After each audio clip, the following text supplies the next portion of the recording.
Hello everyone, welcome back to the channel where today I am back on War Thunder yet again, and today I'm going to be taking a look at the Blackburn Firecrest. Now this aircraft is one of the vehicles that will be available as part of the new Squadron activity mechanic that is going to be added at some point in the near future. We have already seen a dev blog on this. Just to quickly sum it up, effectively what it is if you're in a squadron, you get activity points. They build up over time, and it is effectively how active you've been in a certain time period. Now these points, they don't go towards anything.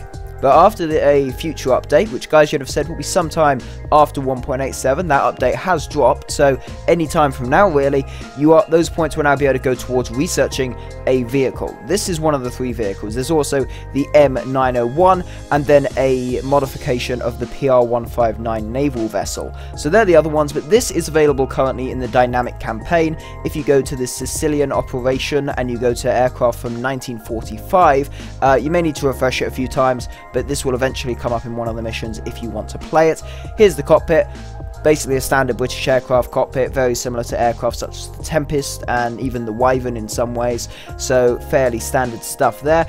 The aircraft effectively, the frontal fuselage section of a Sea Fury, the rear section of a Firebrand, and the wings of a Corsair. It is just a mix of various things. Now, getting into the armament. Now this only actually has the space for two 50 cals. In game right now they're mounted in the wings, although in actual real life none were fitted to any of the prototypes. It wasn't known if they would be fitted under the wing or in them, but in here it is inside the wings, two 50 cal machine guns, quite far out on the wings, so the gun convergence that you set before battle is going to be very useful with this aircraft.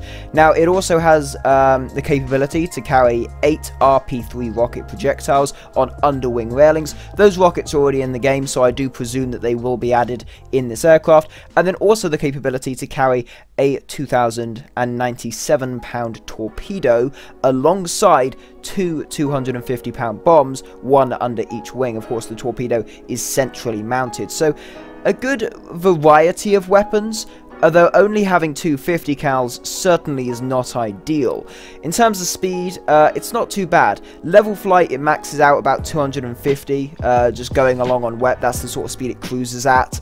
In a dive, I've reached in the dynamic campaign, I have reached up to 450 mph, and I don't really know what the wing rip speed is. That's sort of the speed I got to where it wouldn't accelerate anymore, so you know, who knows. But this aircraft of course hasn't officially been released yet.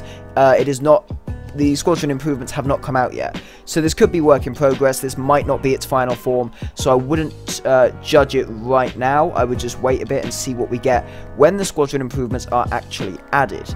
And talking of when they are added, of course, you can research them using your Squadron activity points, but I believe in the dev blog about the whole Squadron thing, it was also said that you can get this aircraft using any of the vehicles really using Golden Eagles. Of course, every vehicle, even event vehicles, there are ways to get them with Golden Eagles, or by putting in some kind of money, putting it into something to get the vehicle. Mostly Golden Eagles, but sometimes, like with the IS-7, it'll be the market. Now, as you can see, the 250 cals, not a huge amount of armament. You do need to put a lot of stuff into an enemy target to kill it, but it can be done. In terms of maneuverability, it's not too bad, but it is one hell of a big aircraft. I would rate it up against stuff like the Sea Fury, the Tempest.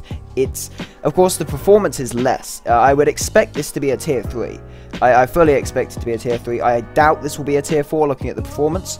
But it's like the Sea Fury and the Tempests and the Typhoons. It's a big aircraft, and it is very heavy to fly. But nonetheless, that does come with a few advantages. You can take quite heavy hits, really. When I was doing dynamic campaign, I believe it was a Messerschmitt 110 flew straight into me. Half my wing was gone, and I didn't really go into a spin or anything. I just kept flying in a straight line, so it can take quite a beating. But as I did say, this might not be its final form, so don't take what you're seeing here as 100% what it will be. One other thing, it does have air brakes. I believe the Firebrand has air brakes as well. I've not played it in ages because I played it initially and thought, nah, I don't like this. But as you can see, it's got air brakes, using them to go down to do a carrier landing. Anyway, though, that's really all I wanted to say. No point stretching the video out too long. Just a short video just saying, yeah, this is the Firebrand, not the Firebrand, the Firecrest. This is the Blackburn Firecrest, the B48. It is available in the dynamic campaign. You will see at the beginning of the video, I did quickly show in the background how I did that, so do go do that. Feel free to check it out for yourself, and this will be available fully at some point in likely the next few weeks as part of the Squadron improvements.